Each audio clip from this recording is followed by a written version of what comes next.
Hi second graders, my name is Miss Love and I am a student intern at Colorado State University, Pueblo. I am here today to show you how to play a fun math game called Geoboard Polygons. For this math game today, you are going to need a geoboard to play this. So it is a board with these pokey things on top of there. You're also going to need some different rubber bands that I have here. You're going to need one blank piece of paper, some crayons or markers, whatever you prefer, and some scissors as well.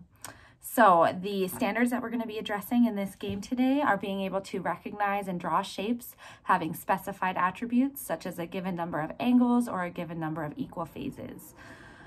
Identify triangles, quadrilaterals, pentagons, hexagons, and cubes as well. And the objective for the game is with their geoboards and rubber bands, the student, which is you, will create at least 4 different shapes, draw them on a separate piece of paper, and categorize the shapes based on various attributes.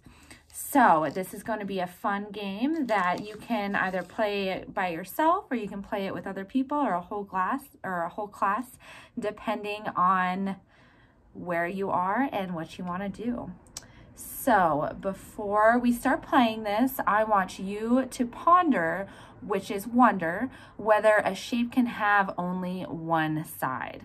So think about shapes and all the shapes that you know and just can imagine in your head right now.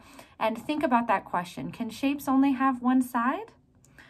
So the activity, after you've thought about that for a minute, the activity that we're going to play today is we are going to create some different shapes on our geoboard with our rubber bands. And so you're going to stretch your bands across each of the pegs to create various shapes. You're going to be creating, like I said, your own shapes on this geoboard and then investigating about these various shapes. So I want you right now to take 2 minutes, so pause this video and take 2 minutes out of your day to play with these rubber bands and play with your geoboard and see what you can come up with just on your own creating various shapes. So take a little bit of time right now just to have some free time and play with the rubber bands and play with your geoboard. Once you are done with that, I want you to come back to this video and I want to show you about the question that I asked you earlier, whether a shape only has one side. So what I did here is I just put my rubber bands across 3 different pegs here. So this is not a shape. This is just a line. It doesn't have a face at all. It is just one line there. As soon as I stretch my rubber band to the top here, this is now a closed shape. It is closed in on all sides with various edges. And so as you can see here, I created a triangle. And this closed shape has how many sides? It has 1, 2, 3. It has 3 sides. So every single closed shape has at least 3 sides. That is the minimum number of sides that a closed shape can have. So I want you on your geoboard right now with your rubber bands, I want you to make a shape with 4 sides. So this one has 3 sides here, and I want you to make a shape right now that has 4 sides. Pause the video for a minute and take the time to do that. Once you're back with me after you made a shape that has 4 sides, I want you to think about this question now. Is there another shape that you can make that still has 4 sides? So have it with the same number of sides and make a different shape than what you did before. So pause the video and go ahead and do that right now. And I'm going to show you what I might have done for this. So here I have a shape that has 4 sides. 1, 2, 3, 4. 4 sides. And this shape is a square. So this might have been the first shape that I made that has 4 sides. And then maybe the second shape that I make that would also have 4 sides might be something like this. So this shape also has 4 sides. I have 1, 2, 3, 4. 4 sides still. And this is a totally different shape than that first shape that I made. So both of these shapes that I made here are called polygons. polygons are closed shapes that have various numbers of sides. So the first shape that I made, that triangle, that looked something like this at a smaller scale. This is also a polygon. That square that I made at the beginning is a polygon, and that trapezoid is a polygon. Polygons are our closed shapes. So I want you to now independently work with your Geoboard to create various shapes.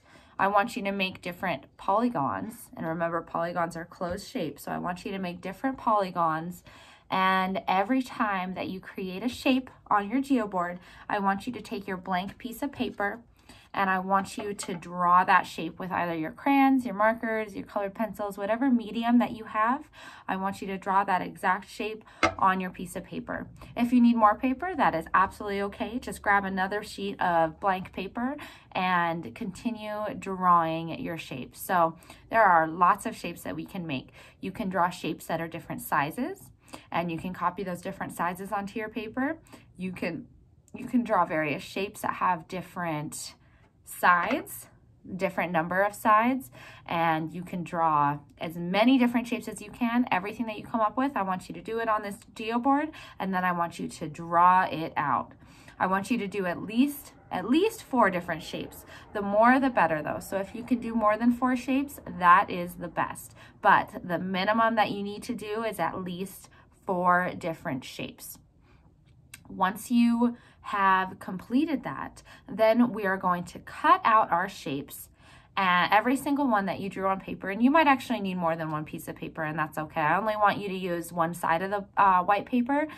Don't color on both of the sides because we are going to cut these out. So once you have all the shapes that you can make on this Geoboard with your various rubber bands, then I want you to draw them on that piece of paper and then cut them out.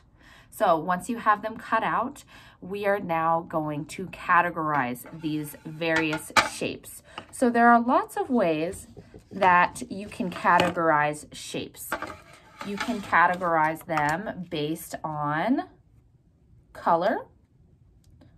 So depending on what color you drew in those shapes when you were drawing them on your paper, you can categorize your different shapes based on color. You can categorize the shapes based on size, and I'll show you this list that I'm creating at the end so you have something to look back on. So you can categorize them by size, so how big the shapes are, how small the shapes are. You can create different categories and write that out and have one category of large shapes, medium-sized shapes, and then small shapes. You can categorize them by the number of sides. So in that first example of that closed shape that I drew for you, or that I created on my Geoboard, this is a triangle and it has 3 sides. So, and then that second shape I made had 4 sides. You can absolutely, and I would actually recommend that you create some shapes that have more than 4 sides. Try to get up to as many sides as you can make with that, as long as it's a closed shape. That's all you need to do. So there are so many combinations with that you can do.